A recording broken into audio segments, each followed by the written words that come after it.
પૂર્ણ કરીને ઘરે પરત ફરી રહ્યા હતા વિજય સુવાડા, તે દરમિયાન તેમના પર હુમલો કરવામાં આવ્યો છે। કારમાં આવેલા અજાણ્યા શખ્સોએ હુમલો કર્યો છે। લાકડી અને તલવારથી હુમલો કર્યાની ફરિયાદ નોંધાઈ છે।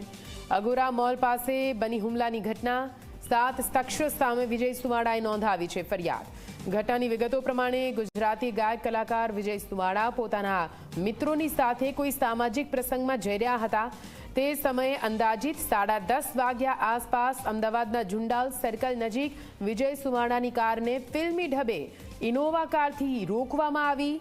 કારને આંતરીને 7 જેટલા અજાણ્યા શખ્સોના ટોળાએ જીવલેણ હુમલાનો પ્રયાસ કર્યો હતો। હુમલાખોરો તલવાર અને લાકડી જેવા હથિયારો સાથે તૂટી પડ્યા હતા। જો કે વિજય સુવાડાના ડ્રાઈવરે સમયસૂચકતા દાખવી કારને ત્યાંથી ભગાવી, તેને લઈને બંનેનો બચાવ થયો છે। હુમલાખોરોએ ગાડીનો પીછો કરવાનું ચાલુ રાખ્યું હતું। જો કે વિજય સુવાડાએ 100 નંબર ડાયલ કરી પોલીસને જાણ કરી પોલીસ પાસેથી મદદ માંગી લીધી હતી। સૂત્રોના અનુસાર વિજય સુવાડાને પહેલા ફોન પર જાનથી મારી નાખવાની ધમકી પણ આપવામાં આવી હતી અને તે બાદ મોડી રાત્રે તલવારો સહિતના હથિયારો વડે હિંસક હુમલાનો પ્રયાસ કરવામાં આવ્યો હતો।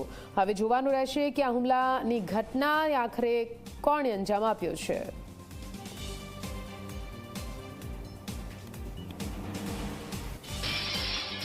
ગાંધીનગરનો કાર્યક્રમ ગાયનનો કાર્યક્રમ પૂરો કરી અગોરા મોલ આગળથી જતા હતા ત્યારે આરોપીઓએ કાળા કલરની નંબર પ્લેટ વગરની ઇનોવામાં આવી ફરિયાદીશ્રીને પોતાની ગાડીમાં જતા હતા ત્યારે આંતરી લઈ લાકડી તેમજ તલવારો વડે હુમલો કર્યા હોવા બાબતની ફરિયાદ વિજયભાઈ રબારી નાવે લખાવતા અત્રેના પોલીસ સ્ટેશનમાં ફરિયાદ નોંધવામાં આવેલ છે તેમજ આગળની તપાસ ચાલુ છે।